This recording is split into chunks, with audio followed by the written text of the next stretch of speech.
नमस्कार मैत्रिणींनो, श्री स्वामी समर्थ. मी स्वातीज बेकिंग वर्ल्डमध्ये तुमचं मनपूर्वक स्वागत आहे. तर आज आपण बघणार आहे एक ॲनिव्हर्सरी केक जो की मी हार्ट शेपमध्ये बनवला होता आणि त्याचा फ्लेवर होता चॉकलेट. चला तर मग वेळ न घेता केकला सुरुवात करूया. तर हा केक हाफ KG मध्ये बनवला होता. तर त्यासाठी 1 कप आपल्याला प्रीमिक्स घ्यायचं आहे आणि जर वेटमध्ये मोजलं तर ते आपल्याला 170 ग्रॅमपर्यंत घ्यायचं आहे. तर आता आपल्याला यात हळूहळू पाणी टाकायचं आहे. आपल्याला एकदम पाणी टाकायचं नाही आहे, जेणेकरून ते पातळ झालं नाही पाहिजे आणि त्यात गुठळ्या ज्या आहे त्या आपण घट्ट असतानाच परफेक्ट मोडू शकतो. म्हणून आपल्याला थोडं थोडं पाणी करून त्याच्यातल्या पूर्ण गुठळ्या मोडून घ्यायच्या आहे आणि थोडं थोडं पाणी टाकून त्याचं मीडियम कन्सिस्टन्सी आपल्याला ठेवायची आहे. तर आपल्याला ते एकसारखं व्यवस्थित फेटून घ्यायचं आहे थोडं स्पीडने. आणि हे बघा, आपल्याला रिबन कन्सिस्टन्सी त्याची हवी आहे. रिबन कन्सिस्टन्सी म्हणजे एकसारखं आपण वरून जर चम्मच उचलला तर एकसारखं आपलं प्रीमिक्सचं जे बॅटर आहे ते एकसारखं वरून खाली पडेल. तर आता हे बघा, आता हे माझं परफेक्ट इथे बॅटर इथे बनवून तयार आहे. तर हे आता आपलं रेडीमेड प्रीमिक्स आहे. तर यात आपल्याला बाकी काही टाकण्याची गरज नाही. फक्त आपल्याला यात ऑइल टाकायचं आहे आणि ऑइलला आपल्याला कोणतेही स्मेल नसलेलं ऑइल घ्यायचं आहे, म्हणजे ज्याला कोणताही उग्र वास नाही आहे. जसं की शेंगदाण्याचं वगैरे ऑइल आपल्याला टाकायचं नाही आहे, सरसोचं ऑइल आपल्याला टाकायचं नाही आहे. तर मी 1 चम्मच इथे ऑइल टाकून घेतलं आहे. आता मी इथे टीन तयार करून घेतलेला होता, त्यात बटर पेपर टाकून त्याला ऑइलने ग्रीस करून घेतलेलं होतं आणि त्यात मी हे सर्व बॅटर ओतून घेत आहे. आणि आता हा हार्ट शेप आहे म्हणून हे डायरेक्ट म्हणजे व्यवस्थित त्या टीनमध्ये बसणार नाही, तर आपल्याला ते स्पॅच्युलाच्या मदतीने टाकून घ्यायचं आहे. तर आता मी हे पातेल्यात लावणार आहे. तर मी काय केलं होतं, पातेल्याला 5 मिनटं आधी प्रीहीट करायला ठेवलं होतं. तुम्ही जर ओव्हनमध्ये लावत असाल तर त्यालाही आपल्याला प्रीहीट करायचं आहे. तर आता आपण 30 मिनटं याला बेक होऊ देऊया. तोपर्यंत आपण क्रीम करून घेऊया. तर क्रीम करण्यासाठी मी इथे क्रीम घेतलेलं आहे, ते लिक्विड फॉर्ममध्ये घेतलेलं आहे आणि आता त्याला आपल्याला व्यवस्थित फेटून घ्यायचं आहे. पहिले आपल्याला एकदम कमी स्पीडने फेटायचं आहे आणि नंतर आपल्याला हाय स्पीडने फेटायचं आहे. आणि क्रीमबद्दल तुम्हाला जर डिटेल व्हिडिओ बघायचा असेल तर मी माझ्या यूट्यूब चॅनलवर अपलोड केलेला आहे, तर तो तुम्ही जाऊन बघू शकता. त्यात मी डिटेल पूर्ण माहिती दिलेली आहे. तर क्रीम हे आपल्याला व्यवस्थित एकदम परफेक्ट बीट करायचं आहे, कारण की क्रीम जर आपलं परफेक्ट नसेल तर आपल्या केकला परफेक्ट फिनिशिंग येणार नाही आणि ते करता करताच आपलं क्रीम हे मेल्ट होईल आणि डिझाईन पण छान येणार नाही. तर माझं क्रीम इथे व्यवस्थित बीट करून झालेलं आहे. तर मी याच्यात 2-3 चम्मच गनाश ॲड करून घेत आहे आणि नंतर आपल्याला हे पण व्यवस्थित थोडं बीट करून घ्यायचं की जेणेकरून ते सर्व गनाश आपल्या क्रीममध्ये मिक्स व्हायला हवं. तर हे बघा, आता इथे क्रीममध्ये गनाश पूर्ण मिक्स झालेला आहे. तर आता आपण याला ठेवून घेऊया बाजूला आणि बघूया की आपला केक हा बेक झालेला आहे का. आता 30 मिनटं झालेली आहे माझी इथे पूर्ण. तर मी गॅस ऑफ करत आहे आणि आता बघून घेत आहे की बा केक झाला आहे का. तर हे बघा, आपला केक हा 30 मिनटात परफेक्ट बेक झालेला आहे. तर आता आपण याला काढून घेऊया आणि त्याला पूर्णपणे थंड होऊ देऊया, कारण की गरम केक हा आपल्याला कधीही काढायचा नसतो, तो तुटू शकतो. म्हणून आपल्याला पूर्णपणे थंड झाल्यावरच त्याच्या कडा मोकळ्या करून घ्यायच्या आहे आणि नंतर आपण त्याला काढून घेऊया. तर सुरीच्या सहाय्याने आपल्याला असं उलटा चाकू फिरवायचा आहे आणि नंतर आपल्याला उलट्या साईडने टॅप करून घ्यायचा. तर हा बघा, आपला केक इथे परफेक्ट तयार झालेला आहे. आता मी या चाकूच्या सहाय्याने 3 लेअर करून घेत आहे. तर आपल्याला चाकूने मार्क करून घ्यायचं आहे साईडने आणि नंतर मग अलगद पूर्ण चाकूने केक कट करून घ्यायचा आहे. आता तशीच मी दुसरी लेअर पण कट करून घेत आहे. आपल्याला पहिले मार्क करून घ्यायचा. आपण डायरेक्ट जर केक कट केला तर आपला कमी जास्त केक हा बारीक जाड असा कट होऊ शकतो, म्हणून आपल्याला कट देऊनच करायचं आहे. तर आता मी टर्नटेबलला थोडं क्रीम लावून घेतलेलं आहे आणि त्यात सर्वात जी मधातली लेअर आहे ती आपल्याला ठेवून घ्यायची आणि त्याला मी एका वाटीमध्ये थोडंसं पाणी घेतलं आहे आणि त्यात मी जे गनाश आहे आपलं चॉकलेट ते टाकून घेतलेलं आहे आणि त्याने सोप केलं आहे. नंतर आम्ही पायपिंग बॅगमध्ये जे आपलं चॉकलेट गनाश मिक्स करून जे मी क्रीम भरून घेतलं होतं त्याने मी याला एक लेअर देत आहे क्रीमची. आणि आता क्रीमची लेअर आपल्याला देऊन झाली की आपल्याला काय करायचं आहे, जो स्पॅच्युला आहे त्याने ते क्रीम एकसारखं करून घ्यायचं आहे आणि नंतर आपल्याला त्यावर द्यायची आहे एक गनाशची लेअर, चॉकलेट गनाशची लेअर आणि त्याला पण आपल्याला सर्व साईडने व्यवस्थित पसरवून घ्यायचं आहे. आणि आता हा चॉकलेट केक अजून छान लागावा म्हणून आपल्याला त्यात चोको चिप्स ॲड करायचे. चोको चिप्स जेव्हा आपण ॲड करतो केकमध्ये तेव्हा आपल्या केकची टेस्ट एकदम छान लागते.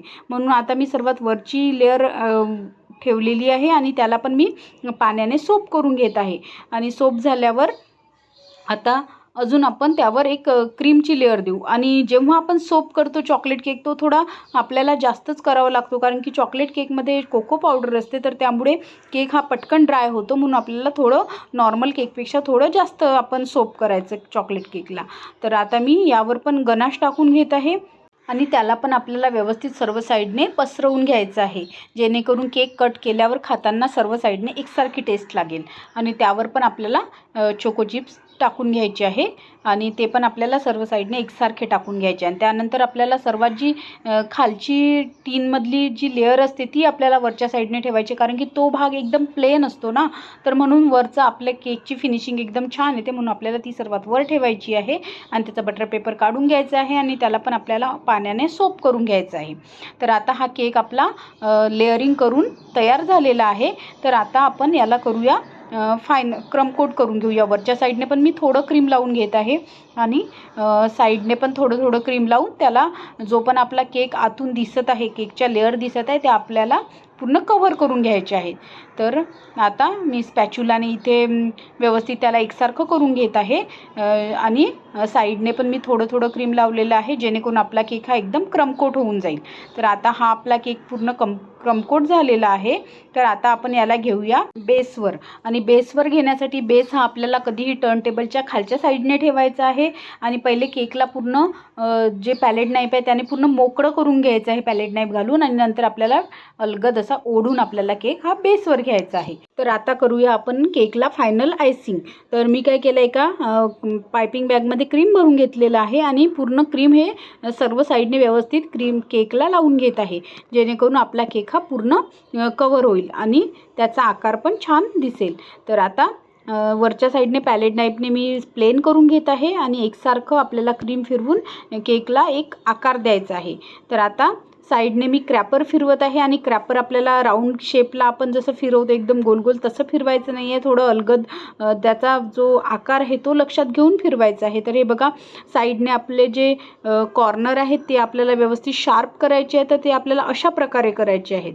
तर वरच्या साईडने जे पण एक्स्ट्रा क्रीम आहे ते आपल्याला काढून घ्यायचं आहे आणि जसं जसं आपण अजून पुन्हा क्रॅपर फिरवू तसा आपला केक हा अजून शार्प दिसायला लागेल.